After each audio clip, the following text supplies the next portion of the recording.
Forza Milan, welcome to back channel Milan Ada di Hati.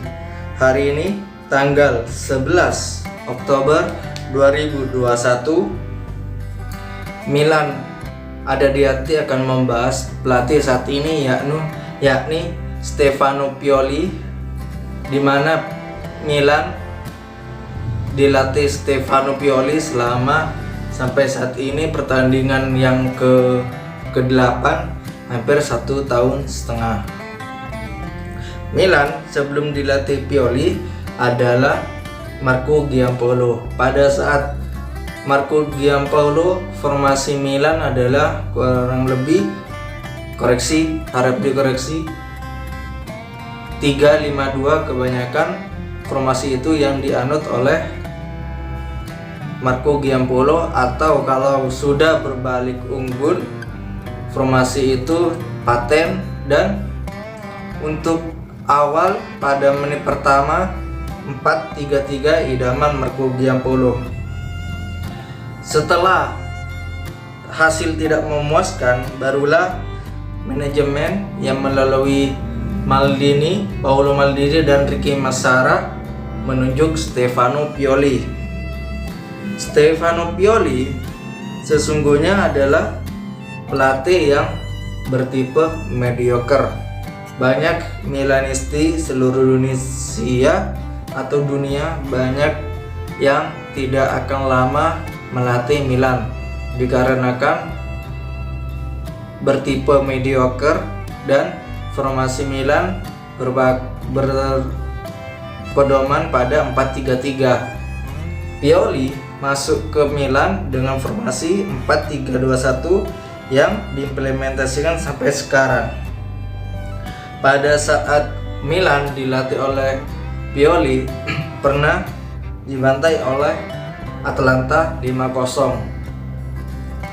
Di pergantian pemain, Pioli hanya mengandalkan formasi Donnarumma pada musim sebelumnya dan Romagnoli dan Simon Kjaer di lini pertahanan, dan Ricardo Rodriguez yang saat itu pilihan utama dari Marco Giampaolo diganti oleh Theo Hernandez, dan di sebelah kanan masih tetap diisi oleh Conti dan Calabria. Di tengah Milan mengisi Kessie dan Bennacer, dan saat ini Kessie dan Bennacer digunakan oleh Stefano Pioli. Pada waktu itu masih digunakan dan juga digunakan oleh Marco Giampaolo. Permainan di bawah Giampaolo dan Stefano Pioli berbanding terbalik, yakni 180 derajat, di mana waktu itu Giampaolo sering memberi back pass antara lini tengah ke lini belakang atau ke kiper. Pioli merubah racikan formasi ini menjadi ofensif dan defensif di menit-menit tertentu. Apabila kita unggul di menit ke 80, Stefano Pioli merubah formasi menjadi 5-3-1. Dan formasi ini kebanyakan berhasil apabila Milan unggul dalam melawan lawan tertentu.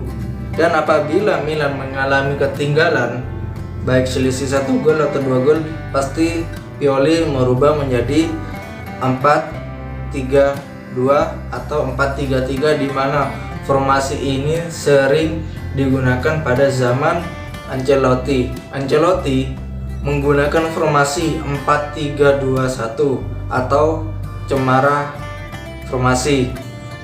Di zaman Stefano Pioli banyak menggunakan formasi 4-3-2-1 sampai sekarang. Perkembangan dari formasi dari 4-3-2-1 kita sudah lihat dari sekarang, mulai dari musim 2020 sampai 2021, dan disambung lagi menjadi 2021 ke 2022, dan lolosnya di musim 2021-2022 ke Liga Champions. Saat ini formasi dari Stefano Pioli banyak perubahan, di mana 4 ke back tersebut yakni Simon Kjaer dan Tomori yang didatangkan oleh Ricky Massara dan Paulo Maldini sebagai pinjaman di musim 2020-2021 bermain apik dan bisa mengcover pergerakan dari musuh-musuh di saat Milan ketinggalan maupun Milan leading atas musuh-musuh di Liga Serie A maupun di UEFA Champions League atau di Europa League. Pada musim 2020-2021 Milan bermain di Europa League. Formasi 4-3-2-1 paten untuk digunakan Pioli untuk mengatasi musuh-musuh dan lawan-lawan baik di lokal di Serie A maupun di Europa League dan di Liga Champions pada musim 2021-2022. Dari hasil Milan mendapatkan formasi 4-3-2-1 ala Pioli, saat ini kita sudah mendapatkan hasil yang lumayan di atas dari musim 2020-2021 di mana Milan bermain konsisten dan bermain sangat defensif, ofensif, dan tahu mana pemain atau lawan yang akan dihadapi, apakah man to man atau man to marking, dan bisa mengatasi ala parkir bus. Contoh untuk yang di Europa League, Milan bermain dari kualifikasi di mana menghadapi waktu itu wakil dari Portugal, Rio Ave, di mana mental Milan waktu itu semuanya full tim sudah diuji pada saat di Europa League, di mana suhu waktu itu adalah minus. Dan Milan, para pemain Milan dari 2020 sampai 2021 berhasil lolos sampai ke fase perempat final Europa League. Dikoreksi kalau ada salah. Dan pada saat memasuki 2020 dan 2021, Pioli mendapatkan banyak masalah. Contoh, perpanjangan kontrak dari pemain yang sebelumnya bermain bagus di musim 2020-2021. Contoh yang sampai saat ini adalah Franck Kessie, yang dimana musim sebelumnya 2020-2021 Kessie mengalami banyak permainan yang menguasai lapangan Milan pada saat itu. Lawan yang mempunyai tipe sebagai Kessie mati kutu karena Kessie bermain sangat ciamik di semua lini, baik dia bermain defensif, ofensif, dan setengah defensif dan setengah ofensif. Saat ini untuk pertandingan yang dimana Kessie bermain, Milan sepertinya bermain dengan 10 orang karena Kessie tidak memberikan kemampuan terbaiknya untuk musim 2021-2022. Untuk perpanjangan kontrak Kessie masih stagnan, di mana Milan ingin melirik Yassine Adli atau Tommaso Pobega yang dipinjam ke Torino untuk dipulangkan balik pada awal Januari, dikarenakan bulan Februari akan menghadapi Piala Afrika, di mana Kessie dan Bennacer akan absen pada bulan Februari ke bulan Maret selama 1 bulan. Untuk pemain komposisi Milan pada musim 2021 ke 2022 mengalami banyak perubahan, di mana Milan mendatangkan Fikayo Tomori yang bermain apik di musim sebelumnya, dan Milan membeli dengan mahar 25 juta secara permanen kepada Chelsea, dan peminjaman Bakayoko secara 2 tahun dicicil oleh Milan. Selanjutnya, untuk memperkuat lini tengah, Calhanoglu dibiarkan pergi gratis.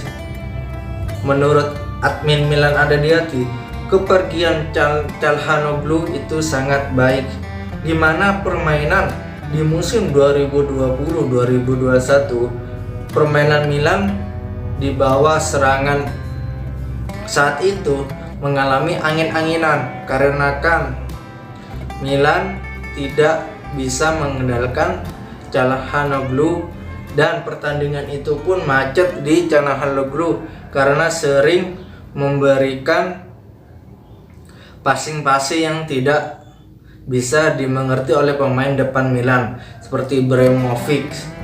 Dan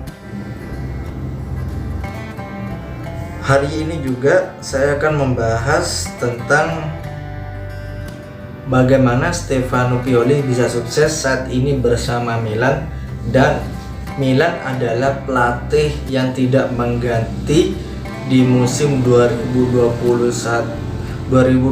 ke 2021 dan melanjutkan musim berikutnya 2021 ke 2022, di mana hanya pelatih Atalanta Gasperini dan Milan aja yang tetap mempertahankan musim sebelumnya 2020 ke 2021, 2021 ke 2022. Di balik kemenangan yang diraih oleh Milan, ternyata Pioli mendapatkan cermatan dari anak Pioli sendiri, yakni Gianmarco Pioli, dan dibantu oleh Roberto Ferrari dan Giorgio Tecca.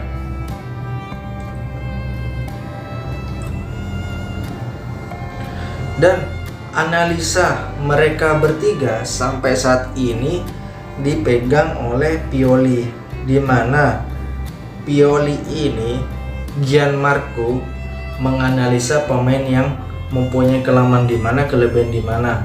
Maka dari itu Pioli sangat piawai memberikan pemain yang tepat untuk pertandingan selanjutnya yang akan dihadapi Milan.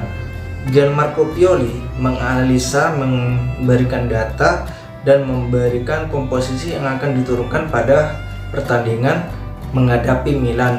Sebagai contoh, di Lazio mempunyai kelemahan di sebelah kiri dan mempunyai kelebihan dari sisi kanan. Ternyata dari sisi kiri Milan juga mempunyai kelemahan. Theo Hernandez di bawah dan tidak selalu memberikan ofensif dari sektor kiri, tetapi menahan dulu Theo Hernandez sampai dari sisi kiri yang diakomodasi dari Saelemaekers mengacaukan pertahanan tersebut, dan ternyata berhasil. Milan menang 2-0 dari Lazio. Untuk pemain yang tetap bertahan di musim 2020 ke 2021 dan melanjutkan musim berikutnya bersama 2021 ke 2022, banyak dampak yang diberikan Pioli kepada pemain-pemain yang bertahan sebelumnya.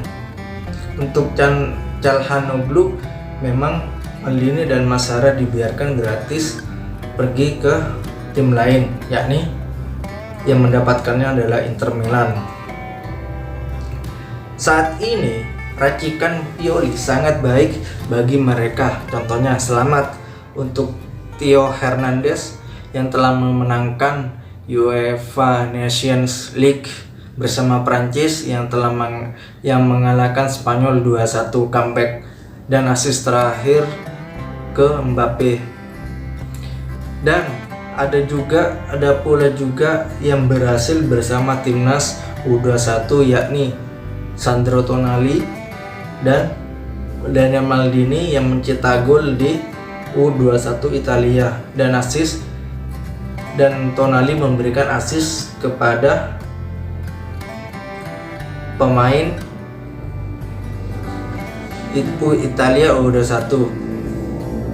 Dan saat ini juga Pioli sedang memberikan racikan kepada semua pemain yang tidak ingin dikasih kesempatan untuk berekspresi di lapangan. Dan lagi kabar terakhir, untuk sayap kanan Milan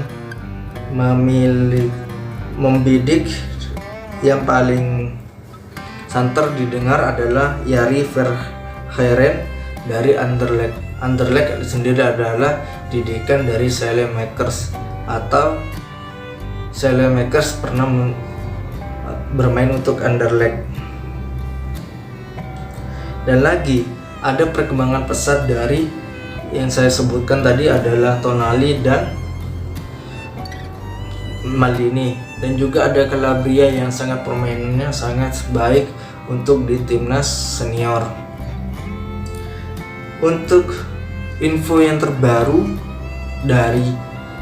dihimpun dari Milan ada di hati, bahwasanya Belotti yang digadang-gadang bergabung dengan Milan tidak memperpanjang kontraknya bersama Torino dan bisa pergi antara bulan Januari 2022 atau pergi gratis di akhir musim 2021-2022. Dan lagi Milan sedang membidik pelapis dari Calabria, yakni Noasir Mazzarou, pemain berusia 23 tahun yang dimiliki oleh Ajax Amsterdam, yang akan berakhir kontraknya pada 30 Juni 2022. Dan lagi Milan saat ini melalui Massara dan Paolo Maldini sedang bersenyap bernegosiasi dengan Torino untuk mendapatkan Belotti. Belotti sendiri ingin pindah kepada Milan. Terkait tidak diperpanjangnya Kessie, bahwasanya Milan ingin mengembalikan secara singkat Yassine Adli dari Bordeaux kepada Milan. Dan info yang terakhir dapat dari Milan ada di hati, bahwasanya Milan mengincar penyerang muda Italia yang bermain di Pisa di kasta ketiga Liga Serie A, yakni Lorenzo Luca, kelahiran tahun 2000. Dan untuk pencari bakat Milan, Moncada telah pergi ke Parma 2 minggu yang lalu untuk memantaunya.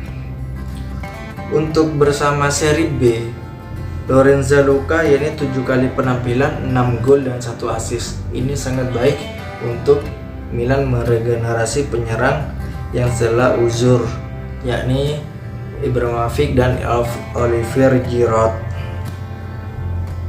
Dan lagi untuk pemain selamat yang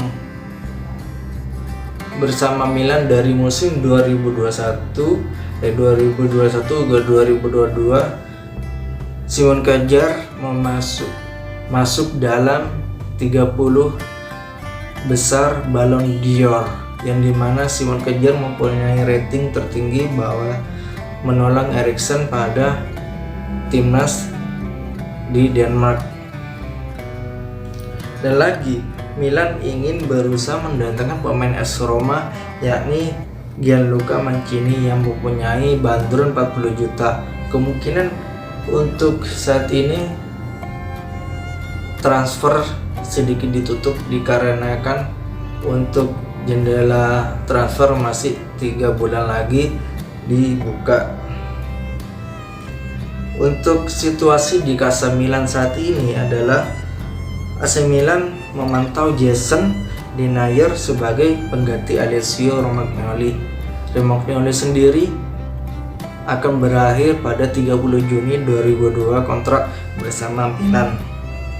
Dan Frank Kessie dalam bidikan PSG, MU, dan Liverpool, tentu juga Newcastle. Yang ketiga adalah Lorenzo Luca lebih realistis untuk menjadi penerus dari Ibrahimovic. Dan untuk cedera, Calabria tidak mengalami serius. Untuk pertandingan selanjutnya, Pioli Pioli tidak khawatir karena dia akan bisa memanggil Kalulu yang terbukti permainan sangat baik bersama Milan dari sisi kanan wingback.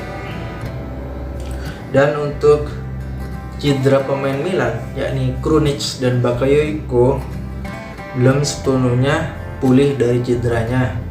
Bakayoko dan Krunic akan disiapkan melawan Porto di matchday ketiga Liga Champions musim 2021-2022. Dan lagi ada perkembangan yang baik bahwasanya Milo Kerkez sangat baik dan pemain termuda di Hungaria U21 yang bermain melawan Polandia U21 2-2 imbang. Sangat baik Milo Kerkez yakni sebagai pelapis Theo Hernandez apabila Theo Hernandez mengalami cedera. Terima kasih. Video dari Milan ada di hati. Jangan lupa subscribe, like, dan share. See you for next video. Forza Milan.